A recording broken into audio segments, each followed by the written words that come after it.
پشاور میں خیبر پختونخوا کے پٹواری نے اپنے مطالبات کے حق میں صوبائی اسمبلی کے سامنے احتجاجی مظاہرہ کیا۔ اس موقع پر پشاور سمیت صوبے بھر کے پٹواری صوبائی اسمبلی کے باہر جمع ہو گئے۔ مظاہرے میں شریک مظاہرین نے صوبائی حکومت کے خلاف شدید نعرے بازی کی۔ مظاہرین نے ہاتھوں میں پلے کارڈز اور بینرز اٹھا رکھے تھے جن پر ان کے مطالبات درج تھے۔ مظاہرین نے مطالبہ کیا کہ پٹواریوں کے اسکیل کی اپ گریڈیشن کی جائے، صوبے بھر میں پٹواریوں کے لیے سرکاری پٹوار خانے تعمیر کیے جائیں۔ مظاہرین نے کہا کہ بستہ اسٹیشنری الاؤنس 10 روپے سے بڑھا کر 10,000 مقرر کیا جائے۔ عدالتی الاؤنس جاری کرنے کے ساتھ اسسٹنٹ پٹواری کو قانونی حیثیت دی جائے۔ مطالبات نہ ماننے کی صورت میں احتجاج جاری رہے گا۔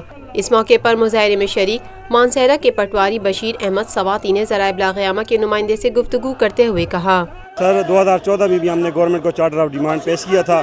9 اسکیل سے 11 پہ جاتے ہیں، 11 سے گرداور کو 12 پہ، لیکن بدبختی سے صوبائی محکمہ جات کو اپڈیٹ کر دیا ہے باقی کو، لیکن ہمارے اس محکمہ مال کو ابھی تک کچھ بھی نہیں کیا ہے۔ اور اس حق کے لیے ہم حقوق کے لیے یہاں پہ ہم اکٹھے ہوئے ہیں، سب بھائی اکٹھے ہوئے ہیں۔ جب تک ہمارے مطالبات منظور نہیں ہوتے تب تک انشاءاللہ یہ ہمارا احتجاج جاری رہے گا انشاءاللہ۔